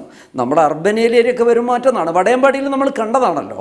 അവിടെ എത്ര രാഷ്ട്രീയ പാർട്ടികൾ ദളിതർക്കെതിരെ അനുകൂലമായി സ്റ്റാൻഡ് എടുത്തു. പണ്ട് 15 വർഷക്കാലം മുമ്പ് കുറിച്ചിയിലും ഞങ്ങളിത് കണ്ട. അവിടെ കമ്മ്യൂണിസ്റ്റുകാരനും കോൺഗ്രസ്സുകാരനും എല്ലാവരും ദളിതർക്കെതിരെ ഒരു കുറുമുന്നണി ഉണ്ടാക്കുന്നു. ആദിവാസികളുടെയും ദളിതരുടെയും പ്രശ്നം കോൺക്രീറ്റായി അഭിമുഖീകരിക്കുമ്പോൾ അവിടെ ദളിത് ആദിവാസികൾക്കെതിരെ എല്ലാ രാഷ്ട്രീയ പാർട്ടികളും ഒറ്റക്കെട്ടായി അണിനിരക്കുന്നു എന്നുള്ളതാണ് പ്രശ്നം. ഞാൻ വളരെ പെട്ടെന്ന് ഒരു കാര്യം ശ്രദ്ധപ്പെടുത്താൻ ആഗ്രഹിക്കുകയാണ്. രാഷ്ട്രീയ പാർട്ടികൾ ഉത്തരം പറയേണ്ട പ്രശ്നമാണ്. 99 നിയമം അവർ റദ്ദാക്കി, പകരം ഭൂമി കൊടുക്കാമെന്ന് പറഞ്ഞു. ഇപ്പോൾ അവർ ഈ 15 വർഷത്തിന് ശേഷവും ആ നിയമത്തെക്കുറിച്ച് അവരുണ്ടാക്കിയ പാക്കേജിനെ കുറിച്ച് നിശബ്ദരാണ്. ഒരു തരി പകരം ഭൂമി പോലും അവർ ഏറ്റെടുത്തില്ല. നിൽക്കട്ടെ, 2001 ആൻ്റണിയുടെ ഗവൺമെൻറ് കാലത്ത് ഞങ്ങൾ മുഴുവൻ ഭൂരഹിതർക്ക് ഭൂമി കൊടുക്കാനൊരു പാക്കേജ് ഉണ്ടാക്കി. കഷ്ടിച്ചൊരു 8000 ഏക്കർ ഭൂമി കൊടുത്തതിന് ശേഷം ആറളവും കൂടി ഉൾപ്പെടുത്തിയ ഒരു 10000 ഏക്കർ ഉണ്ടാകാം. ഇക്കാര്യത്തിൽ 1 ഇഞ്ച് പിന്നോട്ട് മുന്നോട്ട് പോകുന്നില്ല. മനസ്സിലാക്കണം. മൂന്നാമത് 2006 വനാവകാശ നിയമം വന്നു. ഇതിന് സാമൂഹ്യ വനാവകാശം പോലുള്ള ഒന്ന് നടപ്പാക്കാൻ ഇവിടുത്തെ ഇടത് വലത് മുന്നണികളും മറ്റ് രാഷ്ട്രീയ എല്ലാ മുന്നണികളുമാകട്ടെ ആർക്കും ഒരു താല്പര്യമില്ല. ഏറ്റവും അവസാനം 2014 ഞങ്ങൾ 6 മാസം സെക്രട്ടേറിയറ്റ് പഠിക്കൽ നിന്നിട്ട് ക്യാബിനറ്റ് ഡിസിഷൻ എടുപ്പിച്ചു. ആദിവാസികളുടെ പെസ നിയമവും സാമൂഹ്യ വനാവകാശവും ഈ 2009 ഉണ്ടാക്കുന്ന മുഴുവൻ പാക്കേജും ഉണ്ടാക്കാൻ. അപ്പോൾ ഇവിടുത്തെ ആദിവാസികളും ദളിതരും അവരോടൊപ്പം നിൽക്കുന്ന പൊതുസമൂഹത്തിലെ നന്മയുള്ള ജനാധിപത്യ വിശ്വാസികളും ഇത്തരം കാര്യങ്ങളിൽ ഒരു ചേരിയിലാണെന്നാണ് ഞാൻ പറഞ്ഞത്. ഈ വിഷയത്തെ നമ്മൾ ഈ പറയുന്ന രാഷ്ട്രീയ പാർട്ടികൾ മറന്നു കളയുന്നു. അതാണ് ഇവിടെ അജയൻ ചേട്ടനൊക്കെ പറഞ്ഞത്. വ്യക്തമായ അക്കൗണ്ടബിലിറ്റിയോടുകൂടി നാളിതുവരെയുള്ള മുഴുവൻ പദ്ധതികൾ അവലോകനം ചെയ്യാനും പുനഃപരിശോധിക്കാനും ആക്റ്റുകളും വാഗ്ദാനങ്ങളും ഈ ചട്ടങ്ങളും എല്ലാം തന്നെ പരിശോധിക്കാനും പഠിക്കാനും ഇടത് വലത് മുന്നണികൾക്ക് അല്ലെങ്കിൽ BJPക്ക് ഒരു നയമുണ്ടോ? ഇവിടുത്തെ BJPക്കാരന് വലിയ ക്ലെയിമൊന്നും പറയേണ്ടതില്ല. എനിക്ക് നല്ല ഓർമ്മയുണ്ട്, മുത്തങ്ങയിൽ എന്നെയും ജാനുവിനെയും അവസാനം പിടിച്ചെടുക്കുന്നതിന് മുമ്പ് പോലീസിനോടൊപ്പം റോന്തു ചുറ്റി ഞങ്ങളുടെ വസ്ത്രങ്ങളും എൻ്റെ ബാഗും ഉൾപ്പെടെ പിടിച്ചെടുത്ത് കൊടുത്തിരുന്ന അവിടുത്തെ BJPക്കാരനാണ്. മനസ്സിലായല്ലേ? അതുകൊണ്ട് ആരും വലിയ മേന്മയൊന്നും നടിക്കണ്ട. ഞാൻ പറഞ്ഞല്ലോ, 2003 ആദിവാസികൾക്ക് 750 വരെ കൽത്തുറുങ്കിലടച്ചവരാണ് ഇവർ. സ്ത്രീകളെ, വൃദ്ധന്മാരെ, കൊച്ചു കുട്ടികളെ, മുലപ്പാൽ കുടി മാറാത്ത കുട്ടികൾ ഉൾപ്പെടെ അവരിന്ന് കൊലക്കുറ്റത്തിന് വിധേയരായിരിക്കുകയാണ്. മധു മരിച്ചിട്ട് ഇവിടെ ഒരു അൺനാച്ചുറൽ ഡെത്തിൻ്റെ കേസാണല്ലോ എടുത്തൊരു പുതിയ സംഭവമല്ല. ജോഗിയുടെ പേരിൽ എടുത്തിരിക്കുന്ന കേസ് ഇപ്പോഴും അൺനാച്ചുറൽ ഡെത്താണ്. ഇവിടുത്തെ എക്സിക്യൂട്ടീവ്, പൊളിറ്റിക്കൽ എക്സിക്യൂട്ടീവ്സ്, ജുഡീഷ്യറി ഈ കാലന്മാരുടെ ഒറ്റ കെട്ടാണ്. 9 വർഷം ഞങ്ങൾ 5-6 വർഷം ഞങ്ങൾ കാളീശ്വരൻ രാജനായിട്ട് കോടതി കയറി ഇറങ്ങിയതാ. എന്താണ്? ജോഗിയുടെ പേരിൽ ഒരു കേസ് രജിസ്റ്റർ ചെയ്ത് അന്വേഷിക്കണം എന്നൊരു ക്രൈം അന്വേഷിക്കണം എന്ന് ഇവിടുത്തെ ഒരു ജഡ്ജും പറഞ്ഞിട്ടില്ല. വംശീയവാദികളാണ് ഇപ്പം ഞങ്ങൾക്കെതിരെ നടക്കുന്നത്. ഇപ്പോൾ ഇതിൽ മുടക്കിയിട്ടുള്ള പണം എവിടേക്ക് പോകുന്നു എന്നതാണല്ലോ പ്രശ്നം. അത് ഇനിയിപ്പോൾ നമുക്ക് ഈ സമീപനമാകെ മാറ്റണം, പദ്ധതികളാകെ പുനഃക്രമീകരിക്കണം. അല്ലാതെ ഇപ്പോൾ നമ്മൾ നടത്തിയിട്ടുള്ള ഇടപെടലുകൾ കൊണ്ടൊരു കാര്യവുമില്ല. അത് കാര്യക്ഷമമാക്കാമെന്ന് വിചാരിച്ചാൽ അത് ഫലപ്രദമാകാനും പോകുന്നില്ല. അതുകൊണ്ട് ആദിവാസികളോടുള്ള സമീപനം, ആദിവാസികളെ അവരുടെ പ്രശ്നങ്ങൾ കൈകാര്യം ചെയ്യുന്നതിന്, അവരെ ഉയർത്തിക്കൊണ്ടുവരുന്നതിന് നമുക്ക് ആകെ പൊളിച്ചെഴുതിയ ഒരു നയവും സമീപനവും പാക്കേജുകളും ഒക്കെയാണ് വേണ്ടത് എന്നാണോ താങ്കൾ ഉപദേശിക്കുക? അല്ല, ഒരു പുതിയ പാക്കേജിനെ കുറിച്ചിട്ടല്ല നമ്മളിപ്പോൾ സംസാരിക്കേണ്ടത്. കാരണം എല്ലാ 2 വർഷം കൂടുമ്പോഴും ഒരു തരത്തിൽ അല്ലെങ്കിൽ വേറെ തരത്തിൽ ഒരു ആദിവാസി പ്രശ്നം ഉയർന്നു വരികയും ഇപ്പോൾ അട്ടപ്പാടിയിൽ തന്നെ ഇപ്പോൾ 2 വർഷം മുമ്പാണ് കുട്ടികൾ മരിക്കുന്ന ഒരു സാഹചര്യം ഉണ്ടായത്. അപ്പോൾ സംഭവിച്ചത് യഥാർത്ഥത്തിൽ കുട്ടികൾ മരിക്കുകയും അത് വലിയ വിഷയമാകുകയും വലിയ ചർച്ചയാകുകയും കൂടുതൽ ഫണ്ട് അവിടേക്ക് വിനിയോഗിക്കുകയും ആ ഫണ്ട് ആളുകൾ മുഴുവൻ ഈ പറഞ്ഞ പോലെ മറ്റുള്ള വിഭാഗങ്ങൾ മോഷ്ടിക്കുന്ന ഒരു അവസ്ഥയാണ് ഉണ്ടായത്. അപ്പോൾ ഇപ്പോൾ യഥാർത്ഥത്തിൽ ഒരു അവലോകനം, കാരണം 50 വർഷത്തെ വികസന പ്രക്രിയയുടെ ഒരു അവലോകനം വളരെ സുതാര്യമായിട്ടുള്ള, വളരെ എന്താണ് പറയുക, പാർട്ടിസിപ്പേറ്ററി ആയിട്ടുള്ള, ഈ ആദിവാസികളുടെ തന്നെ മുൻകൈയിൽ നടക്കുന്ന കുലങ്കഷമായിട്ടുള്ളൊരു അവലോകനം അടിയന്തരമായിട്ട് നടത്തേണ്ടതുണ്ട്. അത് ഒന്നാമത്തെ കാര്യം. രണ്ടാമത്തെ കാര്യം, ഇതിൽ ഏറ്റവും കാതലായിട്ടുള്ള പ്രശ്നം ശ്രീ ഗീതാനന്ദൻ ചേട്ടൻ പറഞ്ഞതാണ്. 99 നിയമമാണ് കേരളത്തിലെ ആദിവാസികളെ അവരുടെ ഭൂമിയിൽ നിന്ന് എന്നേക്കുമായി അകറ്റിയത്. ആ നിയമത്തോട്, നിങ്ങൾ ചെയ്ത ആ തെറ്റിനോട് എന്ത് പ്രതികരണമാണ് കേരളത്തിലെ രാഷ്ട്രീയ പാർട്ടികൾക്ക് ഇപ്പോൾ പറയാനുള്ളത്? ഇത്ര വർഷങ്ങൾക്ക് ശേഷം, 18 വർഷത്തിന് ശേഷം നിങ്ങൾ ചെയ്ത ആ കൊടിയ വഞ്ചന, ആ തെറ്റ് തിരുത്താൻ നിങ്ങൾ തയ്യാറാവുന്നുള്ളൊരു ചോദ്യമാണ് കേരളത്തിലെ പൊതുസമൂഹം എന്ന് അവകാശപ്പെടുന്നത് ഇപ്പോൾ കേരളത്തിലെ രാഷ്ട്രീയ പാർട്ടികളോട് ചോദിക്കേണ്ടത്. രണ്ടാമതാണ് വികസനവുമായി ബന്ധപ്പെട്ട ചിലവാക്കിയിട്ടുള്ള പൈസകളുടെ കൃത്യമായിട്ടുള്ള റിവ്യൂ. മൂന്നാമത്തെ ഒരു കാര്യം, ആർക്കാണ് അക്കൗണ്ടബിലിറ്റി? ആരോടാണ് ഈ ജനം ചോദിക്കേണ്ടത്? സ്റ്റേറ്റ് ഇതിൻ്റെ അക്കൗണ്ടബിലിറ്റിയിൽ നിന്ന് എങ്ങനെയാണ് അവർക്ക് ഒഴിഞ്ഞു മാറാൻ പറ്റുക? അപ്പോൾ സ്റ്റേറ്റ് ഇതിൻ്റെ സമ്പൂർണ്ണമായ ഉത്തരവാദിത്തം ഏറ്റെടുക്കണം. അത് ആര് ഭരിക്കുന്നു എന്നുള്ളതല്ല, സ്റ്റേറ്റിന് ഇത് സമ്പൂർണ്ണമായ ഉത്തരവാദിത്തമുണ്ട്. ആ ഉത്തരവാദിത്തം അവർ ഏറ്റെടുക്കണം. ഇതിനെ അല്ലെങ്കിൽ നമ്മൾ 2 വർഷം കഴിഞ്ഞിട്ട് പിന്നീട് ഒരു ടെലിവിഷൻ ചർച്ചയിൽ മറ്റൊരു വിഷയം, മറ്റൊരു ആദിവാസി ചെയ്തുകൊണ്ടിരിക്കുക, ഈ ചർച്ചകൾ ഇങ്ങനെ തുറന്നുകൊണ്ടിരിക്കുന്ന സാഹചര്യം ഉണ്ടാവുകയും ചെയ്യും. അതാണ് CR നീലകണ്ഠൻ. ഇപ്പോൾ എന്തായാലും ഇത് വലിയ പൊതുസമൂഹത്തിലെ ചർച്ചയ്ക്ക് ആധാരമായിട്ടുണ്ട് എന്നതിൽ തർക്കമില്ല. അതിൽ എത്രത്തോളം ആളുകൾക്ക് ആത്മാർത്ഥതയുണ്ട്, കേവലമായ വൈകാരിക പ്രകടനമാണോ, ഇതിൻ്റെ തുടർച്ച എത്രത്തോളം ഉണ്ട് എന്നും അറിയില്ല. പക്ഷേ ആദിവാസികളുടെ പ്രശ്നങ്ങളെക്കുറിച്ചുള്ള ആഴത്തിലുള്ള ചർച്ചയ്ക്കും അത് വഴി തുറന്നിട്ടുണ്ട്.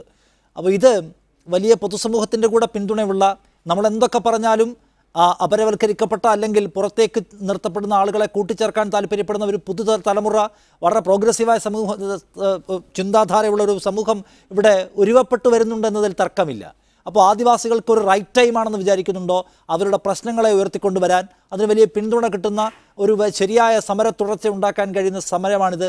അതിനൊരു സാധ്യത, അതിനെ എങ്ങനെയാണ് താങ്കൾ കാണുന്നത്? അതോ ഇത് അടുത്ത വാർത്ത വരുന്ന ഘട്ടത്തിൽ ഒടുങ്ങിപ്പോകുന്ന ഒന്നാണോ? യഥാർത്ഥത്തിൽ താങ്കൾ പറഞ്ഞ സാധ്യത ഉണ്ടാകേണ്ടതാണ്. ഇപ്പം നേരത്തെ ഇവിടെ എല്ലാവരും സൂചിപ്പിച്ച 99 നിയമം മാറ്റുന്നതിലേക്ക് അടക്കം, അത് തിരിച്ച് അവരുടെ അവകാശം പുനഃസ്ഥാപിക്കുന്നതിലേക്ക് അടക്കം കേരളീയ രാഷ്ട്രീയ മണ്ഡലത്തെ, ഭരണമണ്ഡലത്തെ മാറ്റാൻ കഴിയുന്ന ഒരു മുന്നേറ്റം ഇപ്പോൾ ഗീതാനന്ദനൊക്കെ എത്രയോ കാലമായി ഇത് ശ്രമിച്ചുകൊണ്ടിരിക്കുന്നു. മുത്തങ്ങ ഉന്നയിച്ച പ്രശ്നം അതാണ്. അതിനുശേഷം നടന്ന ആദിവാസി സമരങ്ങൾ, ഇതൊക്കെ നടന്നിട്ടുള്ളതാണ്. പക്ഷേ നേരത്തെ ഇപ്പോൾ ഷിജു ഖാൻ AKSന്റെ കാര്യം പറഞ്ഞു. AKS ഒരിക്കലും 99 നിയമം മാറ്റണമെന്ന് ആവശ്യപ്പെട്ടിട്ടില്ല. അവിടെയാണ് നമ്മുടെ പ്രശ്നം. 99 നിയമത്തിൽ വരുത്തിയ ചതി, അത് തിരുത്തണമെന്ന് പറയുന്ന രാഷ്ട്രീയ ശക്തി ഈ രക്തസാക്ഷിത്വത്തിൻ്റെ ഭാഗമായി ഉണ്ടാവുകയാണെങ്കിൽ മറ്റു കാര്യങ്ങൾ നമുക്ക് രണ്ടാമത്തെ സ്റ്റെപ്പായിട്ട് പോകാം. അങ്ങനെ ഒരു ചർച്ച കേരളത്തിൽ കൊണ്ടുവരാൻ രാഷ്ട്രീയ കക്ഷികൾ തയ്യാറാണെങ്കിൽ തീർച്ചയായും എന്തെങ്കിലും മാറ്റം ഉണ്ടാവും. അല്ലാത്തതൊക്കെ ഇപ്പോൾ നമുക്ക് റിവ്യൂ ചെയ്യാം, അത് ചെയ്യാം, അതൊക്കെ എന്ന് പറഞ്ഞാൽ എപ്പോഴും നടക്കാത്തൊരു കാര്യമാണ്.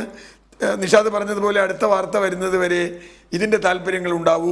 ശ്രീജിത്തിൻ്റെ വാർത്തയെക്കുറിച്ച് നമ്മളിപ്പോൾ ചർച്ച ചെയ്യുന്നില്ല, ഇത് കഴിഞ്ഞു അടുത്തത് വരും, അങ്ങനെ പലതും വന്നു പോകും. അങ്ങനെ ഉള്ള ഒരു ട്രാൻഷ്യൻ്റായ ഒരവസ്ഥയല്ല വേണ്ടത്. കാരണം ഇത് മനുഷ്യ ജീവിതത്തെ സ്ഥിരമായി ബാധിക്കുന്ന ഒരു വിഷയത്തിൽ ട്രാൻഷ്യൻ്റായ ഇടക്കാലത്ത് മാത്രം ഉണ്ടാവുന്ന ഒരു ഇൻട്രസ്റ്റ് കൊണ്ട് ഒരു അവസാനമായി ഷിജു ഖാൻ, ഈ കാര്യത്തിൽ ആവശ്യമായ ഗൗരവതരമായ സകലമാന തിരുത്തുകളിലേക്കും ഈ സർക്കാർ പോകും എന്ന് താങ്കൾക്ക് ആത്മവിശ്വാസത്തോടെ ചിന്തിക്കാൻ കഴിയുന്നുണ്ടോ? യഥാർത്ഥത്തിൽ പിന്നെ നമ്മുടെ രാജ്യത്ത് തന്നെ കൃഷിഭൂമിക്കുമേലുള്ള കർഷക തൊഴിലാളിയുടെയും വനത്തിനുമേലുള്ള ആദിവാസിയുടെയും ഒക്കെ അവകാശങ്ങളെ തിരസ്കരിക്കാനുള്ള നടപടികൾ രാജ്യത്ത് പല വലതുപക്ഷ ഗവൺമെൻറ്റുകളും കേന്ദ്ര സർക്കാരും സ്വീകരിച്ചു വന്നതിൻ്റെ പശ്ചാത്തലം നമുക്കറിയാം. പക്ഷേ അപ്പോഴും കേരളത്തിൽ ഇടതുപക്ഷ ജനാധിപത്യ മുന്നണി അധികാരത്തിലിരിക്കുമ്പോൾ അത് സാമ്പത്തികമായിട്ടുള്ള സഹായം എന്ന നിലയിലാണെങ്കിൽ അങ്ങനെ, ആദിവാസി മേഖലയിലെ അവരുടെ അവകാശ അധികാരങ്ങളുമായി ബന്ധപ്പെട്ട പ്രശ്നമാണെങ്കിൽ അങ്ങനെ, ഭൂമിക്ക് മേലുള്ള അധികാരമാണെങ്കിൽ അങ്ങനെ, അവിടുത്തെ വിദ്യാർത്ഥികളുടെ വിദ്യാഭ്യാസവുമായി ബന്ധപ്പെട്ട കാര്യങ്ങളാണെങ്കിൽ അങ്ങനെ, അപ്രകാരമുള്ള വളരെ താല്പര്യപൂർവ്വമുള്ള ഒരു നിലപാടാണ് കേരളത്തിൽ ഇടതുപക്ഷ ജനാധിപത്യ മുന്നണി സ്വീകരിച്ചു വരുന്നത്. ഇനിയും ഇത്തരം പ്രശ്നങ്ങളെ ഗൗരവത്തോടെ പരിഗണിക്കുകയും എല്ലാ നിലയിലുമുള്ള പരിഗണന അത്തരം വിഭാഗങ്ങൾക്ക് അനുവദിക്കുകയും ചെയ്യുന്ന ഒരു കാര്യം ഗവൺമെന്റ് സ്വീകരിക്കും എന്ന് തന്നെയാണ് ഉത്തമമായിട്ടുള്ള എൻ്റെ വിശ്വാസം. നന്ദി ശ്രീ ഷിജു ഖാൻ, ഈ ചർച്ചയുടെ ഭാഗമായതിന്. ഇപ്പോഴെങ്കിലും നമ്മുടെ ഭരണകൂടം ഈ കാര്യത്തിൽ ഏറ്റവും പ്രാധാന്യമുള്ള, ഏറ്റവും മനുഷ്യത്വപരമായ, ഏറ്റവും നീതിബോധത്തിലൂന്നിയ നിലപാട് കൈക്കൊള്ളട്ടെ എന്ന് നമുക്ക് വിചാരിക്കാം. നന്ദി ശ്രീ ഷിജു ഖാൻ, ശ്രീ ആർ നീലകണ്ഠനൊപ്പം ശ്രീ എം ഗീതാനന്ദൻ, ശ്രീ അജയ് കുമാർ ഈ ചർച്ചയുടെ ഭാഗമായതിന് നിങ്ങളുടെ നിലപാടുകളും അഭിപ്രായങ്ങളും പങ്കുവച്ചതിന്. നെക്സ്റ്റ് എഡിഷൻ പൂർണ്ണമാകുന്നു. MIT മൂസ എന്ന പരിപാടി കാണാം. നമസ്കാരം.